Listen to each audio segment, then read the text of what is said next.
Hi, everyone. Hi. Happy Monday. Hi, Kim. Hi, Andrea. Hello. So I just found out that it's President's Day here, and it's Family Day in In Canada. Canada. I So want happy Yay. holiday, everybody. I want Family Happy. Day. Isn't that a nice thing, Family Day? Yes. What do you do? What do you do on Family Day? Well, Just you're spend it with your supposed to family? hang out with your family, but my family chose this year. We're not going to Oh, We just sort of had our own time. nice. Oh, that's sweet to encourage families just to hang out. Isn't that nice? Yeah. Nice. I like that. You guys need to petition to have it in the United We States. do. We need to petition a lot of things here. I'm I sorry. think probably the closest thing would be Thanksgiving, maybe. 'Cause that's kind of a family gathering feast. Yeah, that's thing. our only day. But yeah, I think a family day would be great. Yeah, just focus on family, not on Thanksgiving that is based off Right. of some weird Hi, Luna. some fake news or whatever. Look at Luna. She's not having this today. She's like, hold on, hold on, hold What on. you doing? She's wanting to bite or something. She's like, Aw. so anyways, welcome everybody. I hope you're having a happy Family Day or President's Day. Yeah. I know Darren's like, oh, wonderful.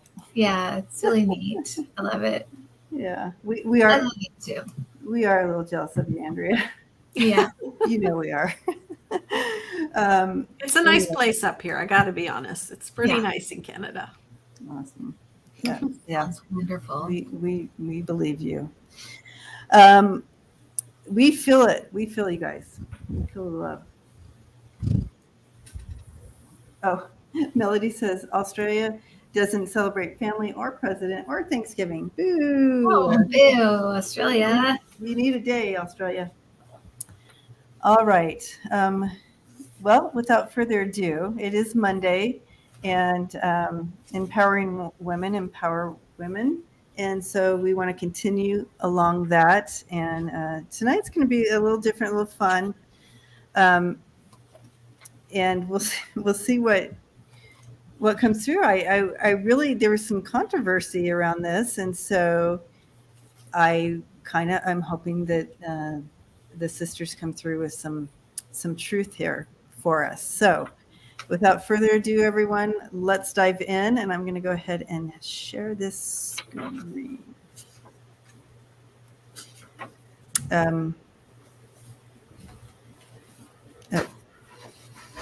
Oh, sorry. I forgot what I was doing. I am not in Zoom. I am in StreamYard.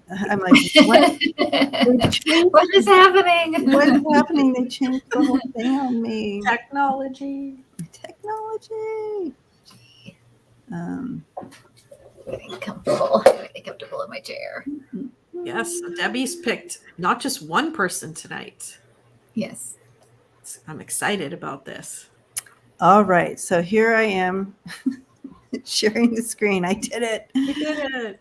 All right, so as you can see, we are doing the Fox Sisters. This should be interesting. And for those of you who don't know the Fox Sisters, we're going to get to know them in a second. Let me go ahead and switch here. Here is an evening with the spirits with the Fox Sisters. And let me go ahead and let's read a little bit on them. And so here we have the Fox Sisters. They're three sisters from Rochester, New York, who played an important role in the creation of spiritualism. We have Leah, who was born April 8th, 1813. She passed in 1890. We have Margarita, also called Maggie. She was born in 1933, so there's a 10-year gap there, and she passed in 1893. And then we have Catherine Fox, also called Kate, and she was born in 1837 and passed in 1892. The two younger sisters used wrapping to convince their older sister and others that they were communicating with spirits. Their older sister then took charge of them and managed their careers for some time. They all enjoyed success as mediums for years. In 1888, Margaret, that doesn't sound right, but anyway, confessed that their wrappings had been a hoax and publicly demonstrated their method. Margareta attempted to recant her confession, or Maggie, I can call her Maggie, right? Yes. So Maggie attempted to recant her confession the next year, but their reputation was ruined. And in less than 5 years, they were all dead, with Maggie and Kate dying in abject poverty. Despite their confession, the spiritualism movement continued to grow in popularity. So in 1848, the two younger sisters, Kate, age 11, and Maggie, age 14, were living in a house in Hydesville, New York, with their parents, John and Margaret, who were Methodists. And here I'm going to go ahead and here's another photo of them. So they lived in this. Hydesville no longer exists, but was a hamlet that was part of the township of Arcadia in Wayne County, New York, just outside of Newark. The house had some reputation for being haunted, but it was not until late March that the family began to be frightened by unexplained sounds that times sounded like knocking and at other times like moving furniture. And we'll come to this, but they held seances like what would look like this in their home. And okay. So here's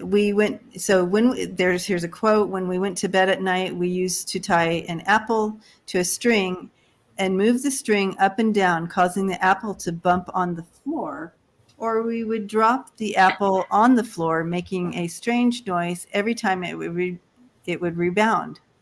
Mother listened to this for a time. She would not understand it and did not suspect us as being capable of a trick because we were so young." So here they are all. Okay. When we went, okay, so during the night of March 31st, Kate challenged the invisible noise maker, presumed to be a spirit, to repeat the snaps of her finger. It did. It was asking to rap out the ages of the girls. It did. The neighbors were called in.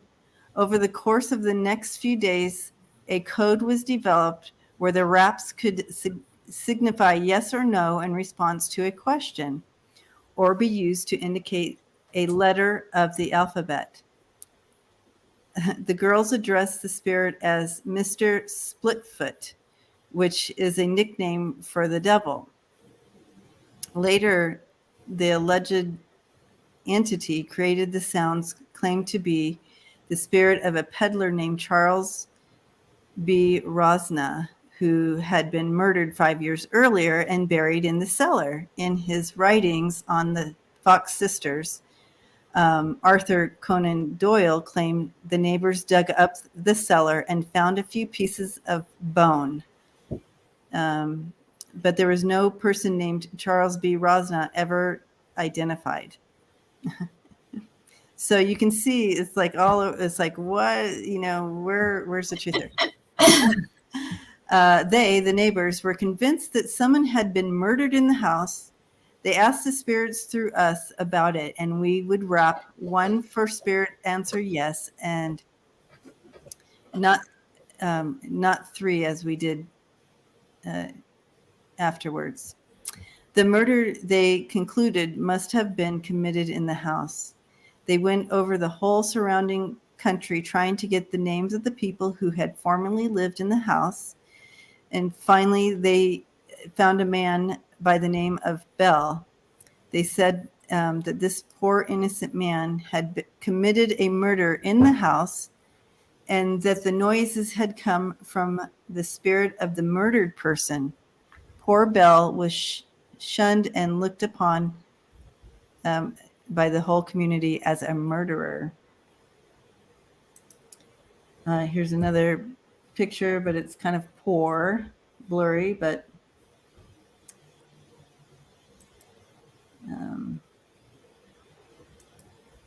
oops. I'll leave it there because it has their names. So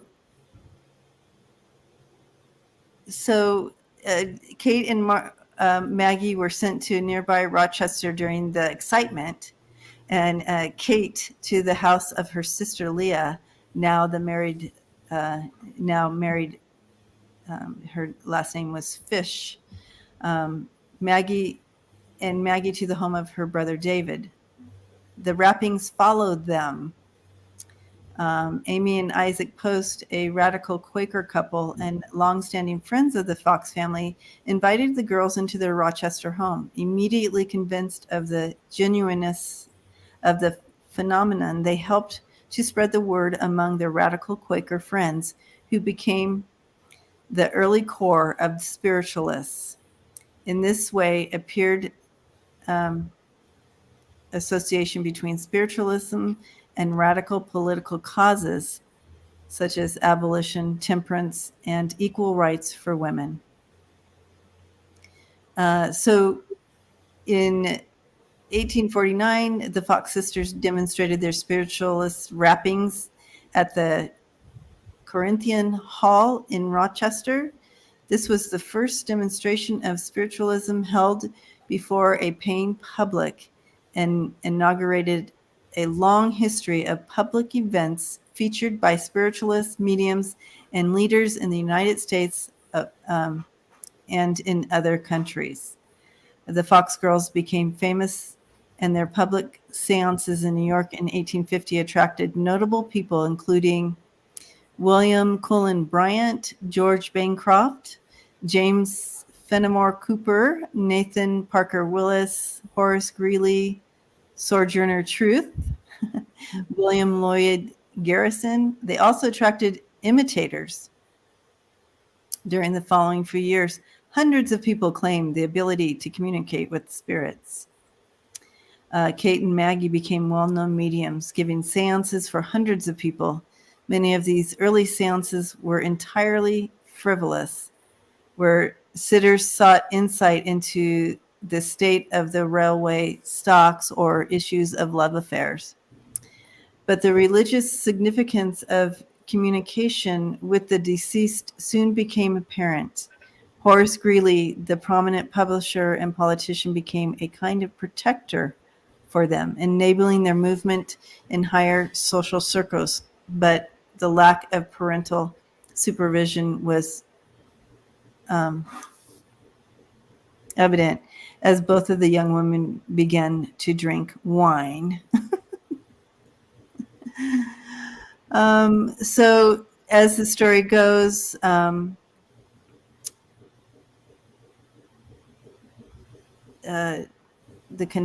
go to the confession here.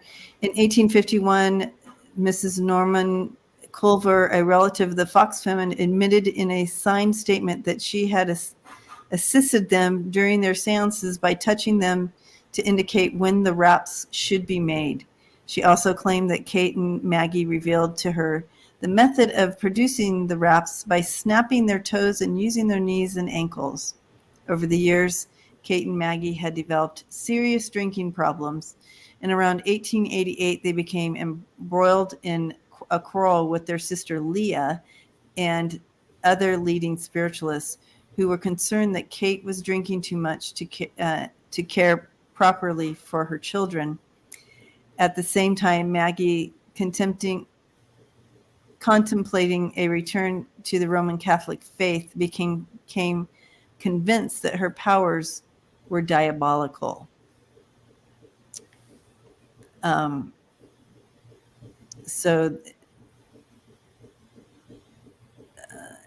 eager to harm Leah as much as possible, the two sisters traveled to New York City, where a reporter offered $1,500 if they would expose their methods and give him an exclusive on the story. Maggie appeared publicly at the New York Academy of Music on October 21st, 1888, with Kate present. And before an audience of 2,000, Maggie demonstrated on how she could produce, at will, raps and audible throughout the theater that were audible throughout the theater. Doctors from the audience came on stage to verify that the crackling of their toe joints was the source of the sound. Maggie told her story of origins and mysterious wrappings and signed a confession, giving it to the press and published in the New York World. In it, she explained the Hydesville events as well. She expanded on her career as a medium after leaving the homestead to begin her spiritual travels with her older sister.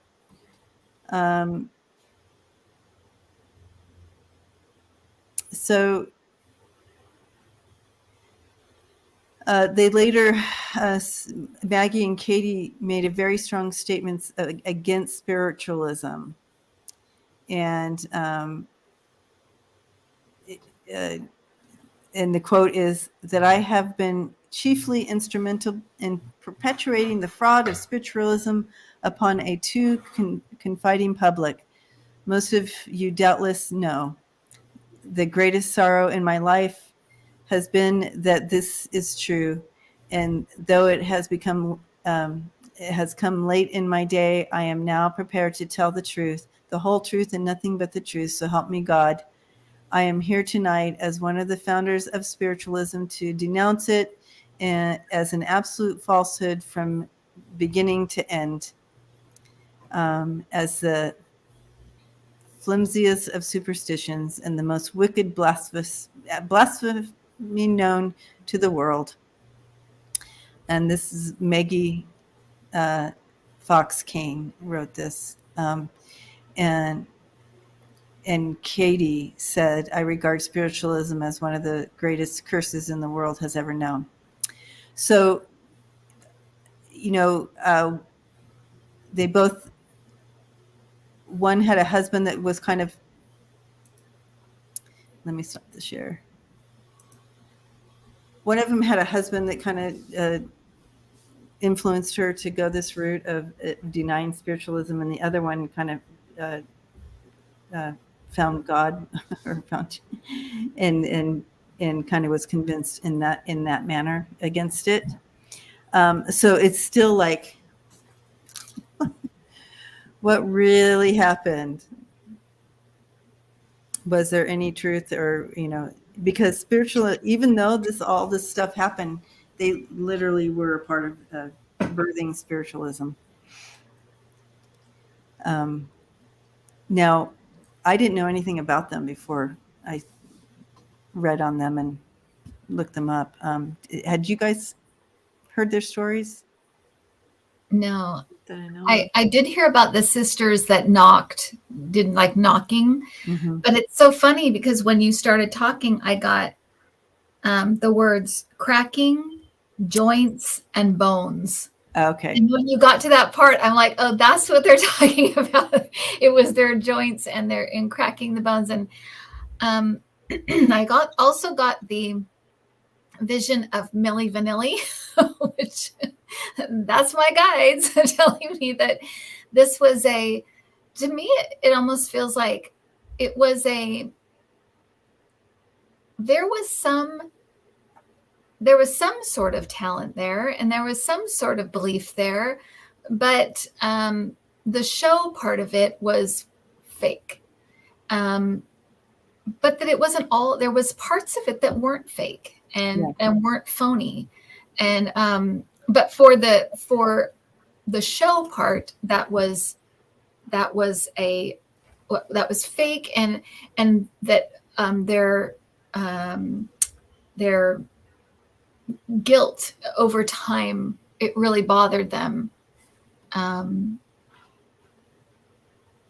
Is particularly in one regards- sister I feel like was very, very racked with guilt about taking money from people and being kind of but it is kind of like Milli Vanilli in that it kind of exploded. Like they got the they started getting awards and stuff for, but they actually could kind of sing. They could kind of dance. They had some talent. So I think it's the same kind of thing. I think they had some talent in these areas, but it wasn't to the extent at all to what they were showing to the world. And one thing they were saying is at that time, now today, the veil is a lot thinner than it was back then. It was just not, it wasn't really,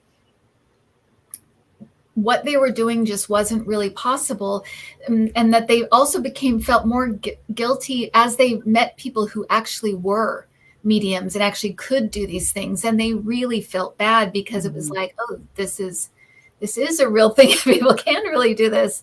But they just weren't as gifted in it as they wish they had been, or they wish they could, whatever, make a career with or whatever. But it seems like it was kind of they had a little bit of talent, but not nearly what they projected to the world. Right. Yeah. So some truth, but not what they projected. Yeah. And so their family ended up moving out of that house because those girls were with the wrappings and stuff. The parents literally sold the house and moved.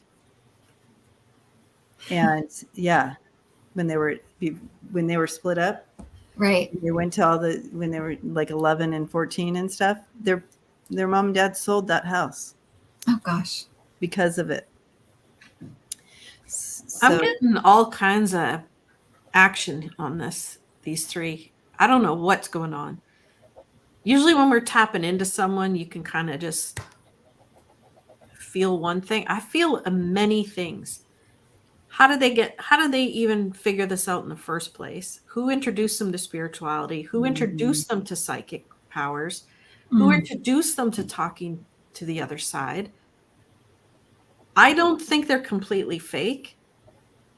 At least not one of them. And it might be the Leo one might actually have something going on.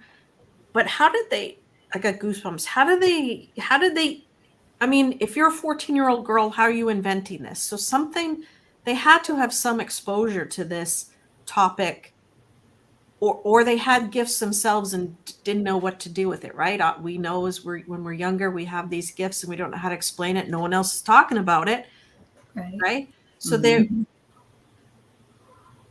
it's like there's 1,000 directions moving in this reading. And it's very different than other readings that we've been doing. And I feel maybe for the show, for the money, they were probably maybe faking a bit. I'm curious to know, of all the readings they did for people, did anyone ever say that they were right or wrong? Like, did they have what was the feedback? Well, I mean, people kept coming and right. And I mean, we know there's fakes out there, obviously. Yeah. There's something different with these three. And just at the time that they were alive and their ages when they started, how did they even know about any of this stuff? And they are showing me, I do have one of them coming forward as a little girl who was constantly, and she kept, and it would have been one of the two younger ones. And she kept, and her sister kind of made fun of her at first, right? You're coming to your sister like, always afraid, always seeing, always hearing, always. And, but then her sister started playing along with her, right? So it's more of that feel. Let's tell mom and dad, you know what I mean? Or whatever, however that plays out. But I do see that, they are showing me too, Andrea, what you got there is spot on. There is one that, as a little girl, she was seeing and experiencing spirit. And I'm getting one of them could talk to those on the other side, right? We all have different gifts, right? Between the three of us, we have different gifts and we have similar gifts, right? So the one sister, she could hear or see or communicate with those on the other side at a young age. And I don't think she understood what it was. And I think you're bang on. The other sisters might have been faking it too. She's like, oh, well, but then it got out of hand when it's like they had to move. They had to go to the other house, and then their parents actually sold the house because of it. Then it just kind of snowballed from there. But and they keep talking about the show, that there had to be a show. It's like they had to, a lot of things were internal. Yeah, and they had to make a show out of it. So yes. That's where the knocking and the thing. So it's interesting because it could be that there were some answers through the cracking and the knocking and stuff that were coming through that were just being expressed that way by her. Just like you'd say yes or no if you're getting it internally, but it, like you said, it got out of hand, and they keep saying the show. So I feel like it became this show, and then it became all about the show, and it kind of, went into some other area that maybe it was never meant to go into.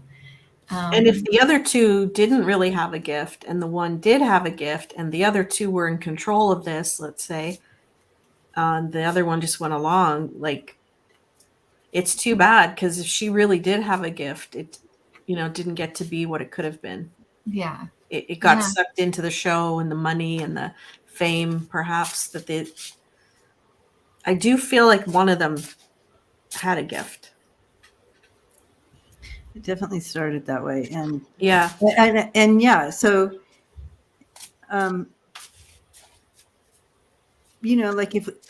when we bring a message in from someone else, we don't have to make a sound to prove that they're here. We are able just to say, so your loved one is here. They're saying this, they're bringing this message in, and they bring evidence in, but they kind of look like this. They give me the sense of you couldn't do that there. You had to bring some, like that for people to grab onto it during the time. She's saying it's so much different now as far as being able to be that medium, that in between for people than it was then. And you had to create some kind of like proof, physical proof for people. And she says, it's today. She says, today's a different day.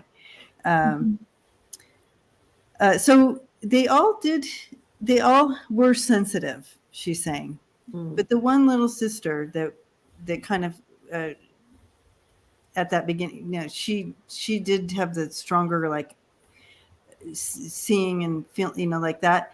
The other sister, of the two smaller ones, and I'm not getting names here, but she, sorry. Yes. She gives me more the sense of she was able to sense when a shift in the room. She could sense if she was more sensey. She could feel shifts. She keeps feeling like, she keeps giving me the feeling of wind coming by her or something like that. That she was sensitive. She was sensitive as well, but not as strong as that other sister, the other younger sister. Do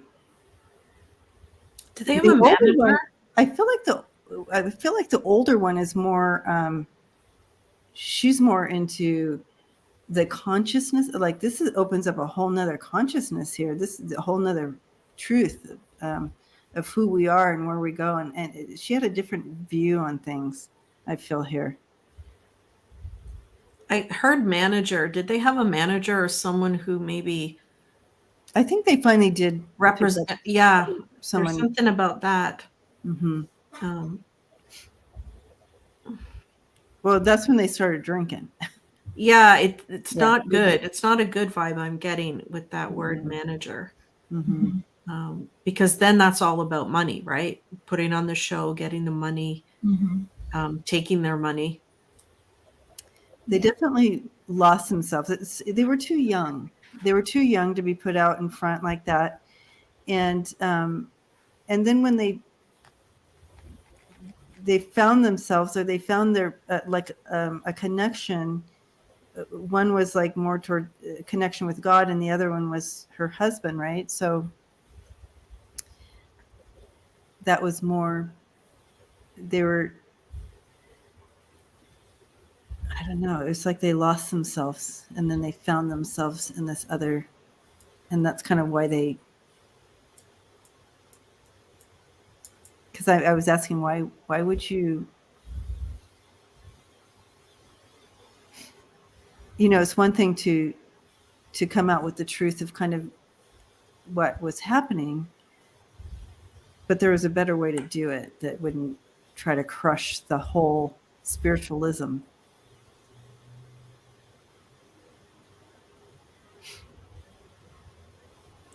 I threw 3 cards, only one came up, right? So I do feel that one was standing in grace, divine, like did have connection. The other 2 hiding, deceit, weak, going along with it. So they may have had a little bit of a gift, but not as strong as the other sister. Now to denounce it, I keep getting the sense, I don't know how else to say it other than this, like the Salem witch trials. Maybe they were told it was not a good idea to be associated with this kind of thing because you would be seen as somebody bad or evil, or so, come in on the saying, oh, it was all fake. Better to be a liar than to be a psychic, right? Well, In those days. one sought Catholicism, and I think she became there a you go, right Methodist or there, something. But and they right then she gave me the example of someone in our generation, Doreen Dial. Not Dial, Doreen Virtue. I'm sorry, Doreen Dial. I love you. That was a friend of mine.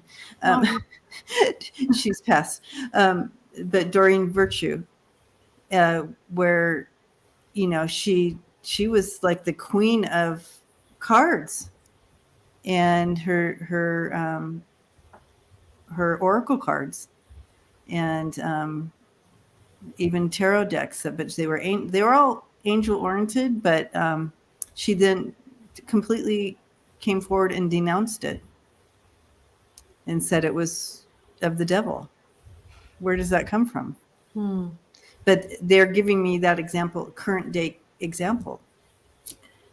Well, and that's interesting because I keep getting the idea of imposter syndrome, and I feel like there is something about the weight they felt of people coming to them and wanting from them and relying on them, that I think it made them feel guilty because some of it was a show. Yes. But I think also that idea of people treating them as though they were this special thing, and they couldn't handle it. I also feel I always get that around the drinking as well. I think that they drank to cope with just kind of the pressure that came along with being treated as though they're special, and that they could solve people's problems. They could help people in a way other people couldn't. It was a little bit all too much. Especially if they didn't have the gift. Yes. If them weren't as strong, then they would feel bad, you would think. And even the one who did have the gift, I mean, even if she sold out, she would feel bad. Yeah, exactly. That's where I think a lot of these guilt feelings that keep coming up are coming from her. And I think that's why, Andrea, you were pulled in all these different directions. Yeah, it was There's a lot going on here. Yeah. Emotionally, and with this, and with each sister, and then with the public as well, how they were perceived. It's not a simple story, and the energy it's all over the place because it was different when they were younger, why they Yeah. did it, how they did it, and then as they got older, and there's so many strings to this story. Right. It's very, very interesting. It is. It's very. So, Mountain Dancer is saying her husband, Doreen's husband, was a big in the evangelical church, and so it just reminded me, because I feel like the one sister who brought it forward, her husband was really embedded in the church, and that's kind of what caused her to make the switch too. Oh, 100%. 100%. Because they would flip out if you said you were psychic and using cards or crystals or anything, right? Or talking to other. But the funny thing is he would have known that already, because she was already in it forever. Like what? Maybe he was a born again. Like, did he? Oh, I see. Maybe that he, came later. Got it. Mm-hmm. Right. Late life religion or something. And then I didn't read the entire book, but no. I got the, yeah. Wow. What? I And know it's the kind of poor sad man. because it puts a bad light on psychic or gifts. Yeah. Right. Yet they're still claimed for being the founders of it in that area or whatever. Yeah. So you can't have it both ways. Were they or weren't, or maybe we can have it both ways. One of them was and two of them weren't. Right. Yeah. Right. It would not have been easy for them. It's not easy for us in modern day, right? It's a lot easier. That's for sure. Yeah. But I still can't have conversations with my family about it without them going, oh. Yeah. Yeah. I love it. Exactly. Yeah. No, that's true. And I did wonder about Doreen Virtue, because she again, like the sisters, became mega famous, and because of that, I think she carried a lot of the movement, the new age movement on her shoulders. And I do wonder how heavy that load might get sometimes, and having to just walk away, that maybe some people, whether it's just, I don't know, it could be a mental illness, it could be just a shift in belief, but I think sometimes that is a lot to bear. And I wonder, they're kind of explaining the same things. It was just a lot of pressure. Yeah. And that pressure just kept mounting, and they just didn't feel they could live up to it. Mm-hmm. And so it's almost like they pulled the rug out from under themselves. So they just kind of had to see where the chips fell. I did wonder that about Doreen Virtue as well, because she's so well known, and I'm sure that it is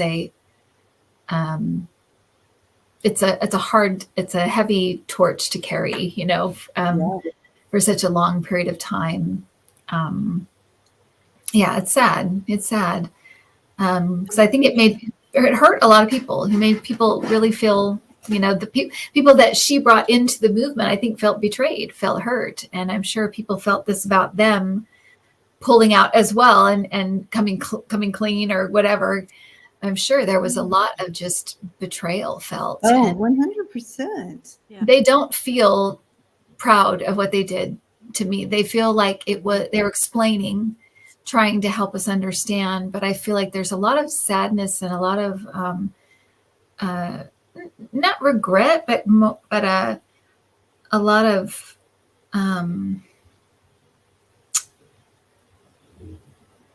like I wish that we'd handled it differently, or it had been different. I think they felt like they handled it the best they could in the time, and they just got caught up in all of it, and just kind of went where it was rolling as long as they could, and then it kind of was too much. Mm-hmm. Yeah, I get the same sense.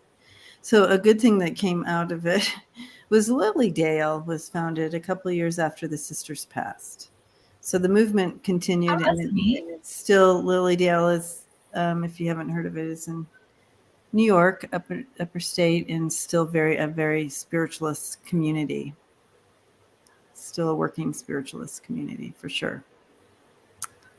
So it didn't kill the movement. Mhm. Yeah. It was bigger than the movement. Well, because it's real. Yeah. Right. Yeah. And again, what they were receiving messages. I truly believe that. It's just trying to create it into a show. I wouldn't like that. I wouldn't want to be a showpiece. You know what I mean? I totally get that. Well, it's like kind of like the ghost shows that are on now. Whenever I watch them, 9 times out of 10, I'm like, those are trickster spirits. So they're just playing with those guys. Yeah. They're messing around with them. So they're connecting to something. It's just not what they think they're connecting to because of the way they're doing it. It's the intention, right? It's always about that intention. And when your intention is to put on a show, well, then you're going to get trickster spirits that want to come in and give you a scare or put on a show. Right. You're not doing it in a serious, in a respectful, sacred way. So that's what you're going to get. And I think it's the same here. I think they got what they were asking for. And maybe in the beginning it was different. But as time went on, it became something else. Exactly. The energy was put that direction. It's going to create that. You're creating the narrative. And I keep hearing the word pressure, and you said it too, Kim. I think this is a really good lesson for us to take from their life is the outside pressure, making you do maybe something you don't want to do or whatever it is, right? If you feel that pressure, address it and change because you don't want to be, in that forever, right? Going against who you really are, doing something you don't want to do. It's a big lesson. Like I just feel there was a lot of pressure from them, a lot of outside pressure. And who would they have been if there wasn't? Right.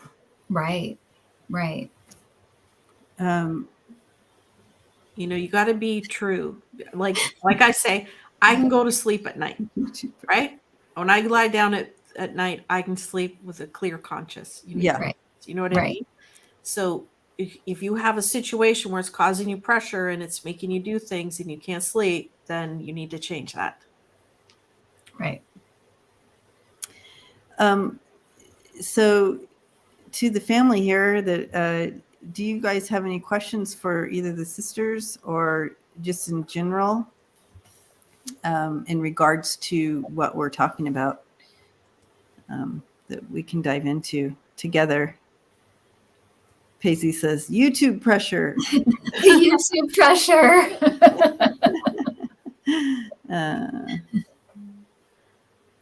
Yeah. Well, jumping onto YouTube was the scariest thing I've ever done, for sure. Tell me about it. 100%. Well, Andrea, you started out with just your hands. I did. Hands on the table with the cards. I didn't even show my face. Oh, really? Yep. I didn't know that. Yep. And I didn't even tell my family till about 6 months after I had already started doing it. Oh my God. Because I know the reaction. But I'm like, listen, you know me my whole life. I've always said I'm psychic. They're like, yes. I said, well, that's kind of like my family too. They're kind of like, we always called you Psychic Kim. I'm like, yeah, that's true. Did they do this to rebel against their parents?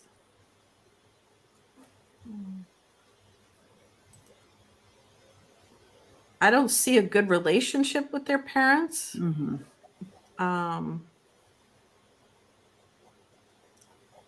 Especially the mother. That's interesting.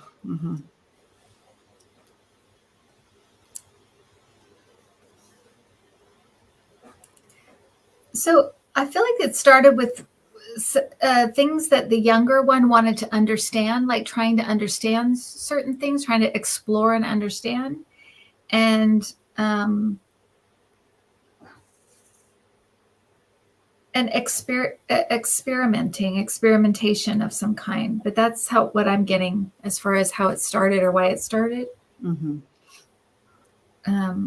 It doesn't feel like rebellion. It just feels like more curiosity and experimentation, wanting to experiment.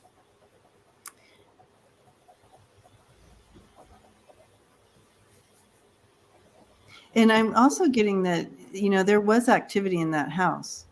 There was spirit activity in that house. And I do feel that that's why the sisters didn't say, we were just kidding, Mom and Dad, don't sell the house.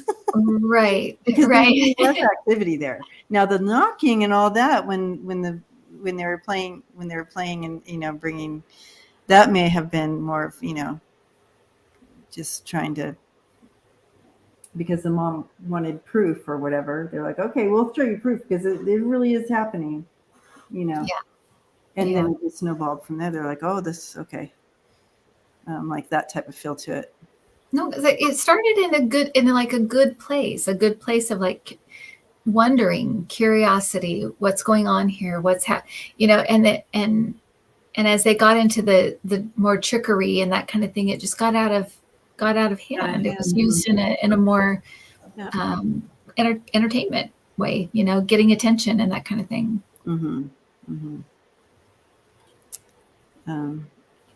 Christine says, thank God you all walk through your fears for YouTube. Yeah, I'll tell you, it's freeing. It is so exciting I was terrified to start the channel, and then I did, and I just felt free. I felt free, right? Yeah. Authentic. I felt authentic. I was finally being me. Yeah. Right? Like right out there, this is who I am. Yeah. I felt the same thing, Andrea. Absolutely. Into your authentic self, 100%. Like, why am I hiding it? Yeah.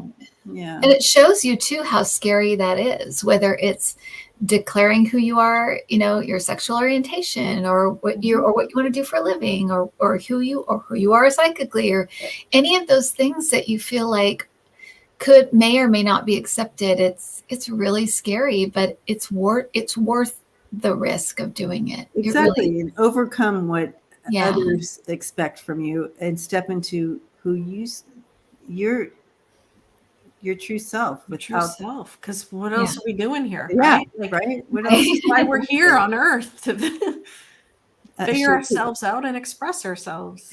Shay Kitty said her family called her Crazy Karen.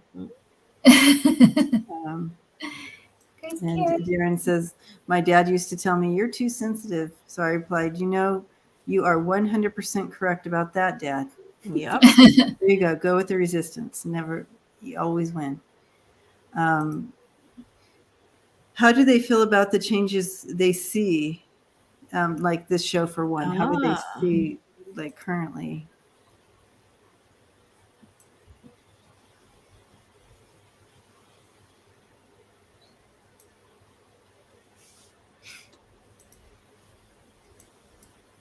So they're saying access and vibration are different today. They're just different. Then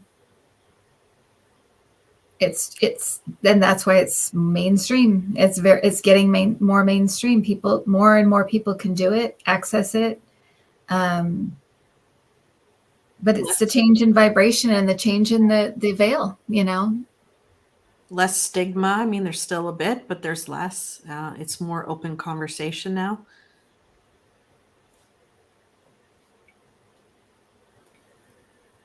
Technology too. They're saying technology. And the ability to reach and bring healing and love to so many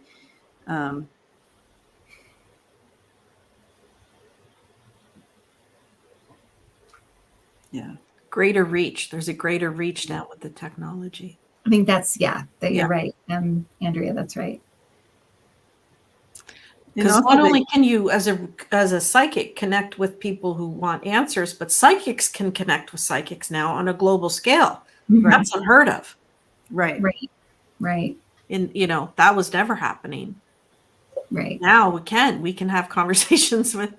Right now we're both in different countries, and we can talk to others. It's amazing. Yeah, creating community globally. Mm-hmm.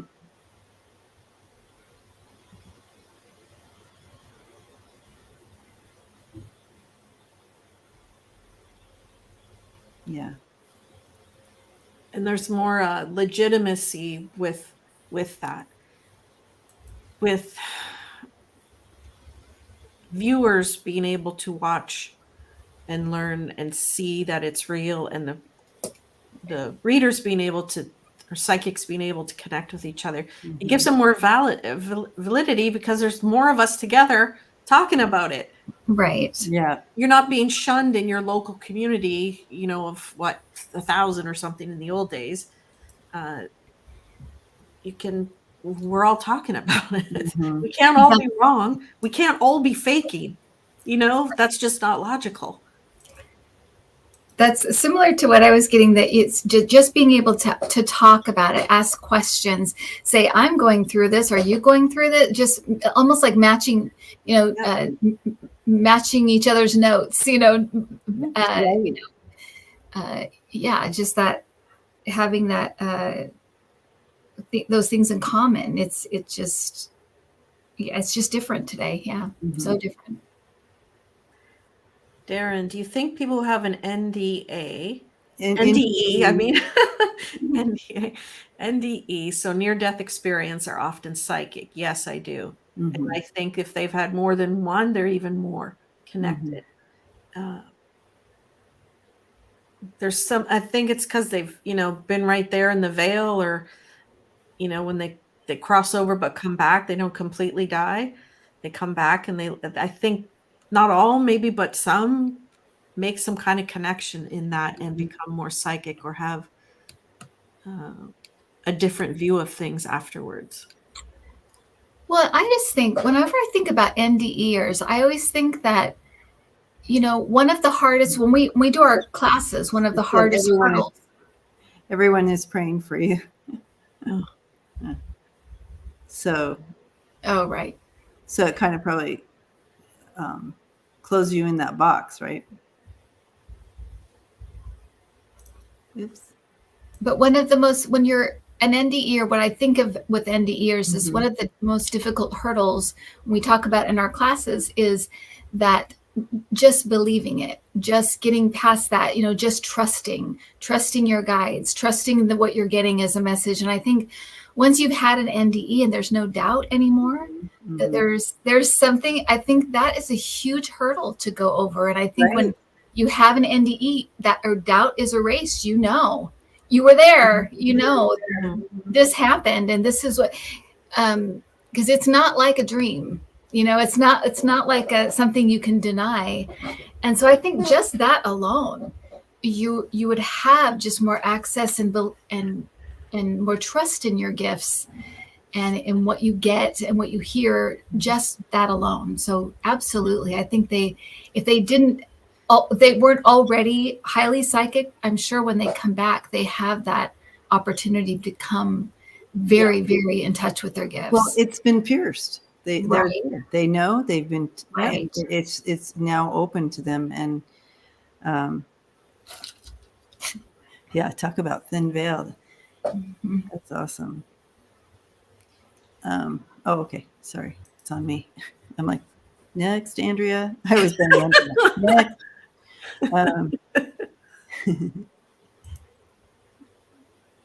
So Paisley's asking, do you think YouTube presence is sustainable long term, even though it's relevant at this time? Moment by moment, it is open wherever. It's ebb and flows, and you can see over time. I've been on over 7 years, and my show has ebbed and flowed and gone in this direction, opened up here, and I'm just following my guides to what's the next thing that we want to open up here or dive into. So I think it is a platform. As long as there's a YouTube, it's definitely going to be a platform for everyone on here as their guide. It's definitely relevant at this time, yes. And it's relevant. Definitely relevant. Is it long term? I think being a psychic is long term. If they were to shut down televisions and stuff like that, we would still be psychic and meeting with people in real life, in our communities. So YouTube is a slice of that. It may not be all of it, but it's a slice of it. Yeah, it's just a tool. It's another tool to reach people, Yeah, to create a community this way, and that's the way the world's going. So I feel like this community is going to be here for whatever. I think we're going to be the leaders. This group, like this This online community. Yeah. This whole community, and we're sharing this experience together. Y'all have been with me for over 7 years on this on my channel, and the ebb and flow of it, and our growing together. It's shared. We are sharing this. Shay Kitty said, "We'll be here until world peace." Yeah.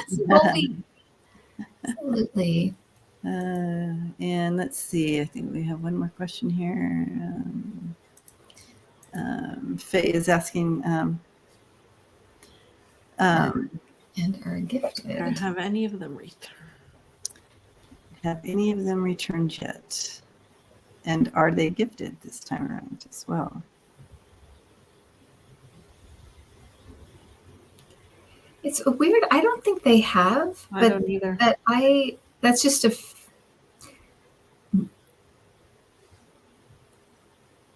I don't get that feeling, actually.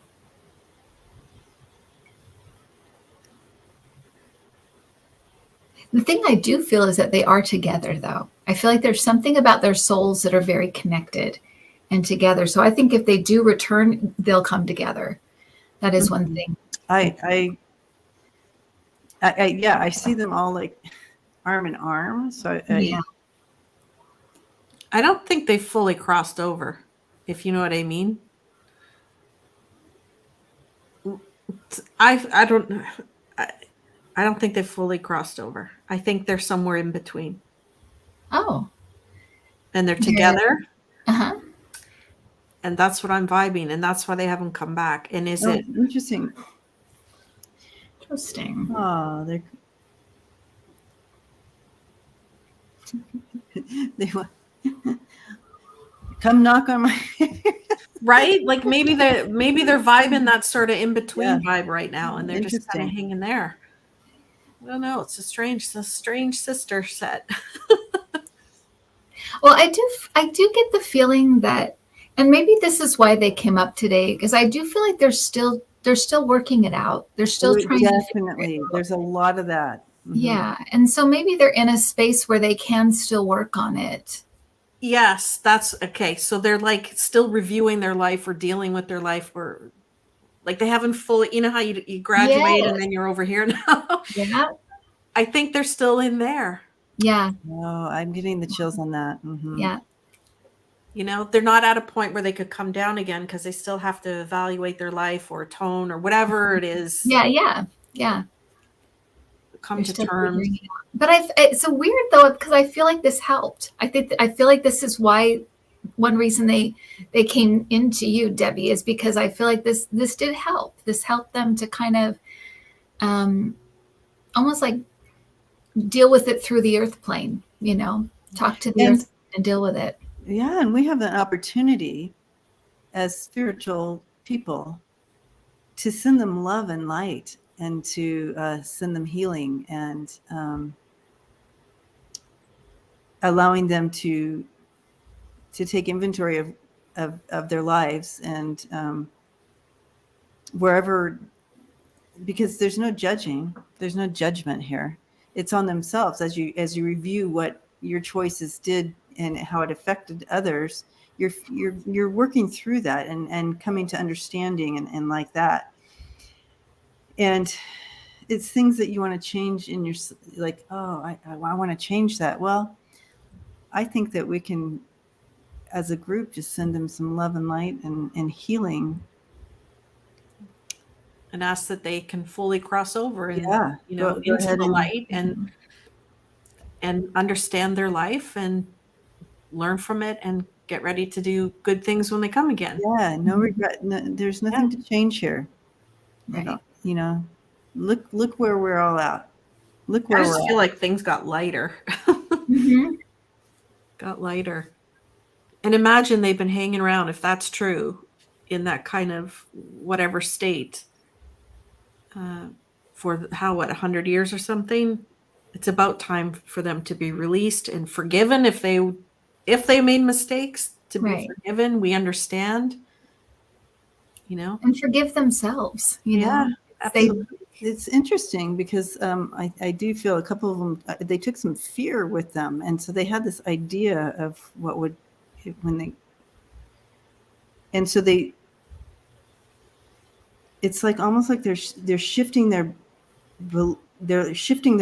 understanding, because we create our reality when we pass. So if you talk any NDE, they all have a different story of what it looked like, when they had their near-death experience. It's because it's their current reality moving into the other side, right? And what they believe, and still working through things, right? And so their belief system, their reality of what it would be when they crossed, was kind of wonky, right? So they crossed over into a wonky reality. And I can see why they would be stuck in that, because it's like, this is where we saw ourselves. But I do feel that shifting. I'm hot. I'm like on fire here. There is healing happening here for them, you guys. I feel lighter.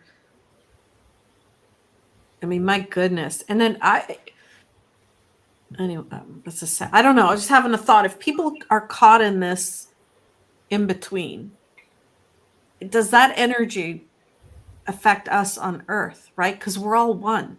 Mm-hmm. So having someone in limbo for that long is a weight of sorts, right? Right.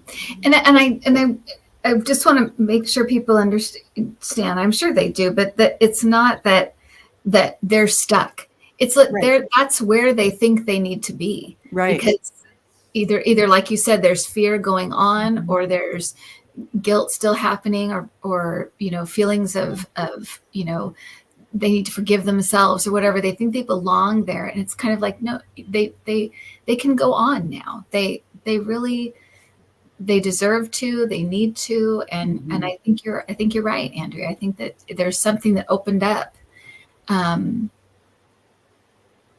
letting them know it's okay. It's okay. Okay. I think someone else put, back then the churches were so harsh and so, and that if they have those ideas of, we did something wrong and now this, we're in the afterlife, and what does this mean? That you hang on to that kind of stuff when it's ingrained. But yeah, it's just those belief systems that even here we have to shed sometimes to be free. Yeah. But yeah, I thought that was a good point. And Suzanne's saying that her dad was earthbound for 3 years because he didn't believe he had passed. Mm. Yeah. So there's many reasons why someone doesn't completely go forward, or whatever words you want to use. Right. And I think that's another, just a beautiful part of this show. We're coming together and we're hearing a story. And my goodness, what if we helped? Got full goosebumps head to toe right now. What if we helped release a set of sisters to go, and it's okay, and to be shining lights and beautiful souls, and come back again whenever they want and do good, Free your mind. And you're asking, I love it. Nice. Well, just love and light, and excellent pick tonight, Debbie. Didn't know this was really good. No idea where it was going to go, but thank you to the Fox sisters for participating. And very interesting. My gosh, fascinating. Now I'm going to have to go read about them. I know. I feel like I need to read more about them. Read more also so interesting. About them. I always just want to get a little bit, because I don't want too much inference before I dive in to get whatever they're going to bring in. So interested reading. I've just heard something else. Being good with yourself at the end of your life. So if you don't want to be caught in that sort of in between, which at the end of your life, any point of your life, be good with yourself. Like what we were saying a bit earlier, like your conscious, your soul being authentic, being real, being good, because you don't want to be lingering later. No, I think that's a great point. Great advice. Great advice. Yeah. Excellent, Debbie. Excellent. Awesome. Yeah, You it was great. you guys. Yay. So blessings to everyone, and hope you have a blessed rest of your Monday evening. And we will see you all next week on Kim's channel. All right, Intuitive View. Yay. So we'll see you all there, and of course in between on all of our channels. So blessings to you, and see you then. Bye. Bye, everyone. Oops. Almost like